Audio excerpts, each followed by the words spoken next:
కాదమ్మా, మనం బడికెళ్ళినా పూలు పెట్టుకుంటారు ఆడపిల్లలు. గుడికెళ్ళినా పెట్టుకుంటారు. పెళ్ళికెళ్ళినా పెట్టుకుంటారు. ఎస్, ఏ సంతోషమైనా అలంకరణ ఆ! హక్కు, అలంకరణ స్త్రీకి హక్కులో ఉన్నటువంటి హక్కురా దరిద్రుడా హ్మ్. చెప్తున్నా, స్పష్టంగా చెప్తున్నా. ఆ! ఇప్పుడు కడుపు మండి చెప్తున్నా. నిన్నటి వరకు కేవలము ఆ మాట స్త్రీలను మొత్తాన్ని అన్నావు కాబట్టి బాధతో అన్నా. ఇప్పుడు హ్మ్. కడుపు మండి చెప్తున్నా. ఎందుకంటే నీ పేటీఎం బ్యాచ్ను కూర్చోబెట్టి దరువులు మోపిస్తున్నావు కదా. దరువులు నేనొక్కదాన్ని చాలరా నీకు చెప్పనీకి, 100 మంది అవసరం లేదు. అవును. అర్థమైందా?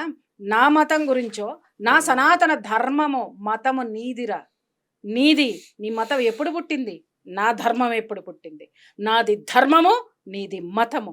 మతము మతోన్మాదుల్ని మౌఢ్యుల్ని తయారు చేస్తే, నా ధర్మం వికాసాన్ని ఇచ్చి, ఒరే నా దేశంలో నీ మతాన్ని ప్రచారం చేసుకునేంత సహృదము, విశాల హృదయము నా మతానికి ఉంటే, నీ మతం ద్వారా నా మతం మీద నువ్వు చిమ్ముతున్న విషము, అది నీ సంస్కారము, నీ సంస్కృతి అనేది హెచ్చరిస్తున్నాను వీళ్ళకి. యెస్. సో, అమ్మ అద్భుతం. అయితే మీరొక్కరే స్పందిస్తున్నారు దీని మీద. బహుశా ఇంకెవరో స్పందించారు. ఇంత పెద్ద హిందూ సమాజం, పెద్ద పెద్ద మన మన వాళ్ళు పెద్ద పెద్ద సంఘాలున్నాయి. ఆధ్యాత్మిక వాటినేమంటారు? మన ఆశ్రమాలు ఇట్లా ఎంతోమందున్నారు గదా! గురువులు, బాబాలు వీళ్ళెవరు స్పందించరేంటి ఇంత పెద్ద మాటకి? అంటే వాళ్ళకి ఆడవాళ్ళ పట్ల గౌరవం లేదేమోనండి. నేనేం హ్మ్. చెప్తాను? ఎందుకు స్పందించటం లేదంటే, వాళ్ళు ఇత్తడి సామాన్లు అమ్ముకునే వాళ్ళ మీద, లేకపోతే ఇంకొకటి అదేంటి ఆన్‌లైన్‌లో బిజినెస్‌లు చేసుకునే వాళ్ళ మీద వీడియోలు చేయడానికి వీళ్ళకి టైం సరిపోవట్లేదు. ఓకే. అర్థమైందా? ఈ దిక్కుమాలిన పోరాటాలు చేసేటటువంటి వాళ్ళకి, అందుట్లో ఉన్న కూటమి లీడర్‌కి ఫోన్ చేశా నేను. ఆ! బాబు ఇలాంటివి జరుగుతున్నాయి. మీరు ఇలా తగ్గించండి. దయచేసి మన సనాతన ధర్మాన్ని ఎలా పెంపొందించాలో ఈ విషయాల మీద డిస్కస్ చేద్దామని పెద్ద మనిషికి 2 సార్లు ఫోన్ చేశా. ఎవరికి? ఫోన్ ఎత్తలా. ఓ ఎందుకు చెప్పాలి పేరు? మీకు కూడా తెలుసు. మీ అచ్చచ్చ! దగ్గరే నంబర్ తీసుకున్నాను మిస్టర్. అచ్చా! ఓకే. మర్చిపోయినారా? ఓకే. ఆ ఎవరిదో కూటమి సభ్యుడు తీసుకున్నాను అంటే చూసారు కదా. లేదు. కూటమంటే ఈ కూటమి ఆ! ఓకే. ఓకే. యూట్యూబుల్లో తగులాడుకుని తన్నుకు చచ్చే ఈ ఓకే. సాంప్రదాయ కూటముల గురించి మాట్లాడుతున్నాను నేను. రైట్. ఆ ఈ ముఠాల గురించి మాట్లాడుతున్నా. కొన్ని ముఠాలు తయారైనాయి ఇక్కడ ఈ దరిద్రాలు. భగవంతుడి సేవ అని చెప్పి దూరి మన దరిద్రాలు ఇట్లా చేస్తే ఆ దరిద్రాలు అలాగే మాట్లాడతాయి. మాట్లాడిన తర్వాత నేను మెసేజ్ కూడా పెట్టా. I'm so and so mister, దయచేసి ఫోన్ చేయండి సార్ అని. అర్థమైందా? నేనెవడికి ఫోన్ లిఫ్ట్ చేస్తానా, నేనెప్పుడు మాట్లాడతానా అని జనం అవును. ఎదురు చూస్తే, అవును. ఈ పెద్ద మనిషికి నాతో మాట్లాడేంత టైం కూడా లేదు. అరే ఒరే తురే, నీకు అది పెడతా, నీకు ఇది పెడతా, నీకు సున్నం పెడతా. ఒరే నాయన, మీరు ఇలాంటి దౌర్భాగ్యాలకి పరిమితం అయిపోయారు కాబట్టే మన ధర్మానికి తూట్లు పొడవడానికి సంఖ్య పెరుగుతుందిరా. ఇంకెలా మాట్లాడాలి మిమ్మల్ని చూసి? హ్మ్. దేవుడి పేరు మీద ఛానల్స్ పెట్టుకొని వీళ్ళు చేసేది ఏంటంటే, ఆయమ్మ మీద దుమ్మెత్తిపోయడం, ఈ అయ్య మీద దుమ్మెత్తిపోయటం, ఈ పండితుడి మీద దుమ్మెత్తిపోయటం, ఆ పండితుడి మీద దుమ్మెత్తిపోయటం, ఈ పూజ ఇలా ఎందుకు చెప్పావని ఒకళ్ళు చెప్పిన దాన్ని ఇంకొకళ్ళు మాట్లాడడము. అరే మీ లోపాలని బహిర్గతం ఎందుకు చేస్తారు? ఏదైనా ఉంటే మీలో మీరు సక్రమంగా మాట్లాడుకునేటటువంటి ఇది లేదా? నిన్న నేను మొన్న ఒక ఛానల్లో మాట్లాడినందుకు మొత్తం ఆ మతానికి సంబంధించిన పేటీఎం బ్యాచ్లు తయారైపోయి విపరీతంగా ట్రోల్ చేసి అవతల పడేస్తుంటే జనాలు కంగారు పడిపోయి నాకు చెప్తే నేను ఒకటే చెప్పిన, నేను నా గొంతుకని విప్పా. నేను ఒక్కటే మాట మాట్లాడుతున్నాను. వాళ్ళ సంస్కారాన్ని వాళ్ళు బయట పెట్టుకుంటున్నారు.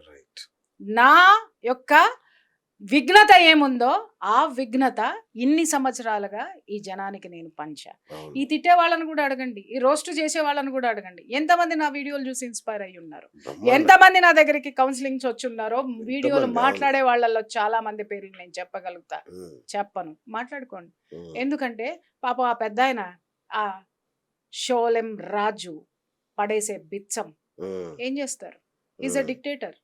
వాడేం చేస్తాడు? వాడికి చుట్టూ ఉన్నటువంటి కొంతమంది కూటములు ఆయన వల్ల నడవబడాలి కదా, అందుకోసం అని చెప్పేసి అతను పడేసేదానికి వీళ్ళు అంటే మనల్ని మనం ప్రొటెస్ట్ చేసుకోవడానికి కూడా లేదా? ఏంటంటే దాన్ని కూడా వాళ్ళు విమర్శిస్తారా? దేన్ని? ఇప్పుడు మన స్త్రీలనే అని, అవును హిందూ స్త్రీలను అని మళ్ళీ మనం ఎందుకు ఇలా అంటున్నాం అని అడిగితే మళ్ళీ ట్రోల్ చేస్తారా? ఖచ్చితంగా చేస్తారండి. ఎందుకంటే వాళ్ళు బతికేదే ఎదుటి వాళ్ళని తిట్టి. ఓకే. వాళ్ళ బ్రతుకు తెరువే హిందూ స్త్రీలను తిట్టి, హిందుత్వాన్ని తిట్టి, హిందూ దేవుళ్ళని విమర్శించే బతికే వాళ్ళ బ్రతుకు. మరి వాళ్ళు తిట్టరు అనడానికి ఎక్కడ ఉంది చెప్పండి? ఓకే. తిట్టరు అనడానికి ఎక్కడుంది? ఈ పెద్ద మనిషి మాట్లాడిన మాట బజారు స్త్రీలు అని మాట్లాడినటువంటి వాళ్ళు ఈ మతంలో, క్రిస్టియానిటీ మతంలో పెళ్ళిళ్ళకి పూలు పెట్టుకోరా? క్రిస్టియానిటీ మతంలో పండగలకి పూలు పెట్టుకోరా? చర్చలకు ఎంతమంది పూలు పెట్టుకుని వస్తున్నారో ఆ స్త్రీలందరూ మాట్లాడాలి మరి. ఆ స్త్రీలు కూడా ఇవాళ నుంచి ఛీ నేను ముట్టుకోను మా రాజు చెప్పాడు అని చెప్పి తీసి పక్కన వారేస్తారా? చెప్పమని చెప్పండి. వాళ్ళందరూ ఆత్మాభిమానం దెబ్బతిన్నదా అండి? ఇంతకీ ఆ ఫాస్టర్ ఎవరటండి? షోలెం రాజు. కాదు ఒక ఫాస్టర్ గారు అని ఆయన స్టోరీ చెప్పాడు కదా. అంటే ఈ పాస్టరే. ఈ పాస్టర్కే ఆ పాస్టర్ పేరు చెప్పుకోవడం లేక ఈయన రచించిన కథలే ఇవన్నీ కూడా. మరి పోనీ షోలెం రాజు, నన్ను ట్రోల్ చేసే వాళ్ళందరూ విమర్శించే వాళ్ళకి నేను ఒకటి చెప్తున్నానమ్మా, మీ షోలెం రాజు ఎవరో పాస్టర్ అన్నాడని అన్నారు కదా, పోనీ ఆయన పేరు చెప్పండి, ఆయన మాట్లాడతా. పేరు చెప్పమనండి సార్, పట్టుకు రమ్మనండి ఆ మనిషిని. పట్టుకొస్తే తీసుకొచ్చి ఉతకొడతాము, ఉతుకుతాము, తీసుకురమ్మని చెప్పండి, మాట్లాడతాం. పేరు చెప్పమని చెప్పండి, మాట్లాడతాం. కూటములు మీకే ఉన్నాయా? మాకు లేవా? మీకే స్పందిస్తారా? మాకు స్పందించరా? ఇప్పుడు ఏంటి కార్యాచరణ దీని మీద? సార్, కార్యాచరణ అని మాట్లాడకండి, బగ్గన మండుతుంది. అందరి గుండెలు మండుతున్నాయి. ఎంత మంది ఫోన్లు అంటే నాకు. కాకపోతే నా వ్యక్తిగతమైనటువంటి దీనికోసం వాళ్ళు ముందుకు వచ్చి నేను అంటే భయంకరంగా మాట్లాడతారు, భయంకరంగా వీడియోలు జరుగుతాయి. బట్ ఇక్కడ నాకు కావాల్సింది ఏంటి అని అంటే దీన్ని ఖండించడం కావాలి. అంతేగాని మళ్ళీ ఈ ఇష్యూ మీద డెఫినెట్ గా ఎందుకు ఉండదు, పోలీస్ కేసు పెట్టడానికి మేము సిద్ధపడ్డాం. పోలీస్ కేసు పెడుతున్నాం, డెఫినెట్ గా పెడతాం. పెట్టిన తర్వాత ఏం జరగాలనేది న్యాయస్థానం చూసుకుంటుంది, డెఫినెట్ గా చూసుకుంటుంది. ఎవరెవరో మాట్లాడుతున్నారు, మేము మీ అన్ని రికార్డులు చేసుకుంటున్నాం, మేము మీ అన్ని పోలీస్ కేసులు పెడతామని. పోలీస్ స్టేషన్ మీకే ఉందా? చట్టం మీకే ఉందా? మాకు లేదా? మా మతానికి లేదా? మా ధర్మానికి లేదా? మా ధర్మాన్ని విమర్శిస్తే మిమ్మల్ని తీసుకెళ్ళి లోపలేయలేము. నిన్నగాక మొన్న అందరు పాస్టర్లు అందరూ కలిసి ఆ యొక్క దిక్కుమాలిన ఒక పాస్టర్ ఉన్నాడు కదా, చచ్చిపోయినాడు. చచ్చిపోయిన వాళ్ళని తిట్టకూడదు కానీ తిడతా, ఎందుకంటే సీతాదేవి విషయంలో అంత ఘోరంగా మాట్లాడాడు కాబట్టి నేను మాట్లాడతా. వాడి గురించి అంత గొల్లు గొల్లు గొల్లు గొల్లుమని మరి ఎన్ని వీడియోలు చేసి ఎంత గోల చేసినారు. వాస్తవం చివరికి ఏమైంది? సత్యం నిలబడింది. చట్టం తన పని తాను చేసుకుపోయి వాస్తవం ఏంటో చూపించింది.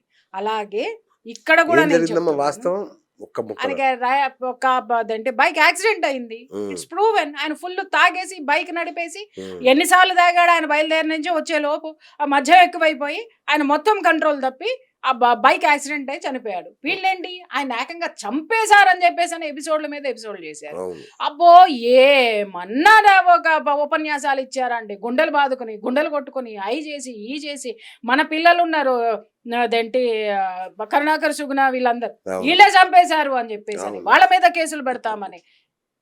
ఉడత ఊపులకి బెదిరేవాడు ఎవ్వలేడు ఇక్కడ. అండర్స్టాండ్? ఒక్కటే నేను చెప్తున్నా, మీకంతా ఇది ఉంటే 80% ఉన్నాం మేము, గుర్తుపెట్టుకోండి. ఒక్క చిటికిన వేలు మందాన ఎవరికైనా జరిగిందా? చిటికేస్తే జరుగుతుంది ఏం జరగాలి. ఇది ఒక్కటి మాత్రం చెప్తున్నా. ఎందుకంటే నేను ఈ మతాల జోలికి వీటి జోలికి నేను పోనండి. సాధారణంగా మీరు వెళ్ళరు. నేను నాకు కావాల్సింది సంస్థాగతమైనటువంటి సంస్కరణ. అక్కడ స్త్రీని మాట్లాడాడు, ఏం బజారు స్త్రీలని మాట్లాడుతున్నావు? ఆ స్త్రీకి వ్యక్తిత్వం లేదా? ఆ స్త్రీ కాదా? నువ్వెవడరా మాట్లాడడానికి? ఎవరు నువ్వు మాట్లాడడానికి? పాస్టర్ మాట్లాడితే ఆ పాస్టర్ మాట్లాడింది బుద్ధి లేక నువ్వు తీసుకొచ్చి మాట్లాడతావు. నువ్వెంత బుద్ధి లేనివాడు?